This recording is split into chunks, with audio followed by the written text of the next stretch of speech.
Hi folks, you're with Tacitus today, your pushback channel, and thank you for joining this live stream. In this essay, I'd like to talk about political legitimacy. What is legitimacy? How is it achieved? How was it achieved? How does political legitimacy look today? What does it look like? How can the bodies politic pursue legitimacy? Why is it so important to them?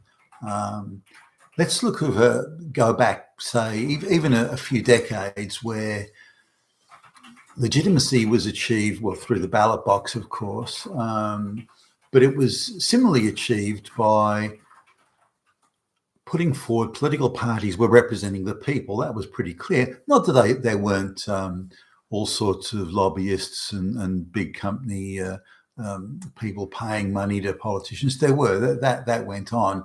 What today we're talking about is the scale of it, that the politicians, whereas they may have accepted money, still believed that they represented the people, or enough politicians did at any rate. Now, that's changed over the years, and particularly since, say, the 1980s. Firstly in the United States, but then spreading out across the Western world. Firstly, the English-speaking world, and by the sort of late 1990s, the globalists were in control. They owned every Western government, or certainly every English-speaking government, and pretty much every Western government. And any holdouts that there may have been were mopped up by the globalists, say around 2008. During the time of the financial crisis then. So by that stage, the globalists were in complete control all across the Western world. There was no holdouts. Even in Australia in the 90s, there was all this terrible propaganda, outrageous propaganda about there was some incredible skills shortage in Australia. The Australian economy was on the verge of growing hugely, but they were short on skills, all these skills. And the only way to fix this shortage of skills was to bring in illiterate third world peasants. I mean, they had all the skills. I mean, they were so skilled, who were illiterate, unemployed peasants who'd never even had a job in their own country, but somehow they were so skilled, they had to be brought to Australia to help the economy grow. All such skills. Now, the globalists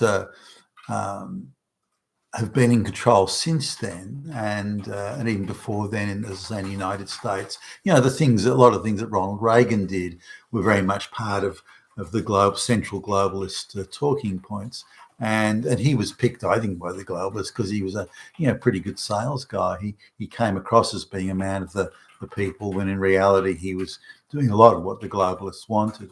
The big amnesty for the illegal Mexican aliens in the United States, that sort of thing, which is really the beginning of what's happening today that we can see in the United States and elsewhere. In Britain, all the illegals that arrive, that they're falsely claiming asylum. They don't get sent back. Hardly any of them do.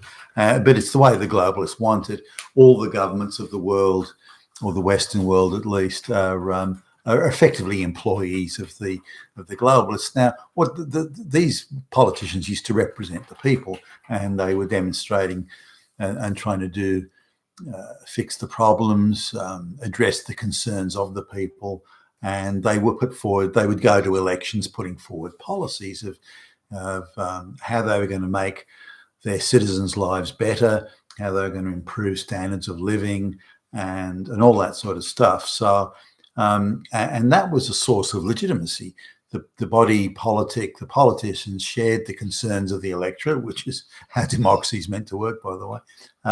And they shared those concerns, and they made efforts to address them. And that's why they were being voted in. So the party with the policies that were deemed most appealing by the electorate typically would win the election. Now, there were things like bribery that went on, politicians saying, we'll give you all sorts of handouts and so on, and that clearly did sway certain elections and make certain candidates look good. But typically, the weaker candidates would do that, and so they had to do that to have any chance of winning. So typically, not always, but typically, the better candidate, or better presented candidate at least, would get up at election time. Now that's changed now because the politicians no longer represent the people.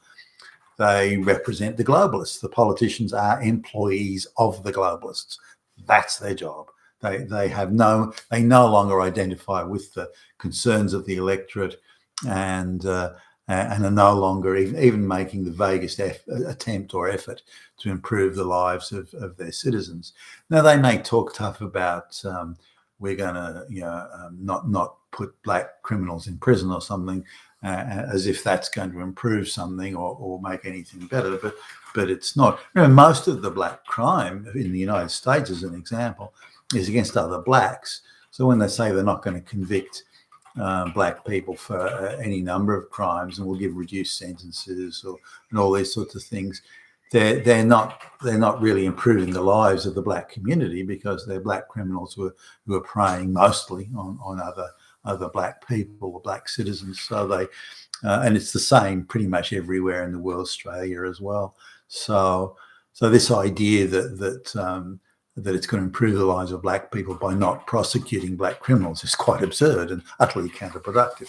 Similarly, of bringing in masses of third world peasants into the United States or even into Australia and anywhere, it's just simply depressing the wages of the people, the black people who are working there, or taking jobs away from them outright. This is the body politic. Politicians are no longer representing the people, certainly not in the Western world, and they're just employees of the globalists. Now, this changes the paradigm. It changes the values.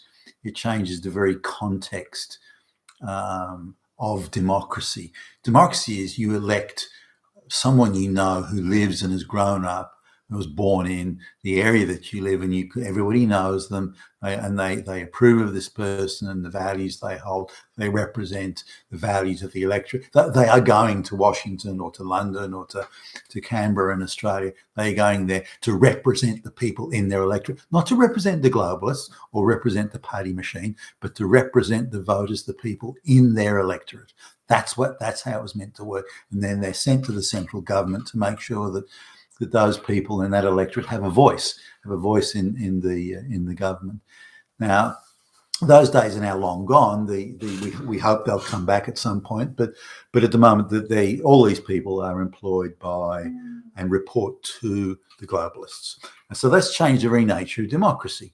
If you don't represent the people anymore, then what's the purpose of democracy other than some window dressing, which is pretty much where we're at now. But the trouble is that most people like me, I don't believe what the government tells me anymore. There was a time when I did believe it. Maybe I was a little skeptical over certain claims and certain things, but now I look at everything that's, and pretty much everyone I know does, look at everything that the government says, any statistics or any information they put out, any announcement they make. I view that as now just being something that's said to try and further the globalist project. It's either outrageously inaccurate, and whether it's claims of hospitalizations from certain epidemics or reasons and causes of hospitalizations, or the amount of incidents of racism that's supposed to happen, or gender and race conflict, and how police can't be bothered arresting criminals and thieves. They're too busy running around knocking on doors of people and chasing people down who've used the wrong gender pronoun for somebody. That's how insane things are now. And given that our government, Western governments and politicians, no longer represent the people, then they're doing what the globalists are telling them to do. Create social division, create racial division, create gender division, create all this confrontation, create all this thing. And they're doing it. They're doing what they're told, and they're going about it and using your tax dollars to do it, which is rather grating when you think about it. But that's so.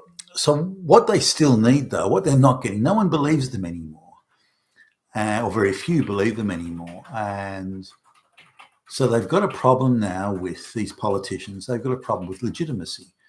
Now, whether it's because people doubt the outcomes of elections, or they doubt the information that's being given to them, or they simply doubt the behaviour of the elected politicians. For example, the ridiculous and absurd carry on about the January 6th committee in the US, arbitrarily, without even the writ of habeas corpus, by the way, the jailing of people for months on end without charge. When they are charged, it's for some bullshit misdemeanor, but still locking them up in some cases for 1, 2, 3, or even 4 years, making the most ridiculous allegations against people without evidence. So the undermining of the justice system, the undermining of the political system, all these sort of things are giving these globalist flunky stooges who pretend to be our politicians, it's giving them a real legitimacy problem. And they're viewed as being illegitimate. If you don't represent the people and you don't represent the people's concern, then in a democracy, you're not a legitimate government. And that's not an unreasonable position to take. So legitimacy is they're trying to achieve legitimacy, and they now crave it. They realise that if they want to push forward to the globalist project, they must be seen as legitimate. Now, rather than prove that they're legitimate, instead they're doing, well, the other guys are illegitimate. They are illegitimate. The other guys are illegitimate. The other guys, they're the ones trying to steal democracy. It's them, not us. It's not us. And so whatever they say they're doing, you can almost count on the reverse. If they say we're protecting democracy, then you can almost be guaranteed that they're trying to take it out back and fuck it and shoot it and feed it to the lions and so on. There is no effort. By the globalists don't want democracy. It gets in the way, as does the rule of law, as does due legal process. These things just get in the way. Now, in spite of the globalists controlling the body politic, the entire 95% of the media machine, they control all institutions, education, public service. In spite of controlling nearly everything, they still can't get past that legitimacy issue. So they're trying to do this by crushing everyone else and crushing every other voice and denying every other voice. But more importantly, they're not playing a game of our policies are better. They're just trying to delegitimize anyone who doesn't hold their views. What we're seeing today is a struggle for legitimacy, and those who've got the megaphone, and the globalists have the megaphone, make no mistake about that, they're trying to force this idea or create this idea that anyone who has a view other than theirs is delegitimate, is illegitimate, and they're trying to delegitimize everyone else who holds a different opinion, whether it's truckers in Canada, whether it's people who query the mass migration of black and brown peasants into the West, all encouraged by the Western governments. Again, Western governments all employed and controlled by and directed by the globalists. So this is the big battle, legitimacy. That's the big battle, and whoever can win that battle will win through in the end. You've been with Tacitus today, your Pushback Channel, and thank you for listening.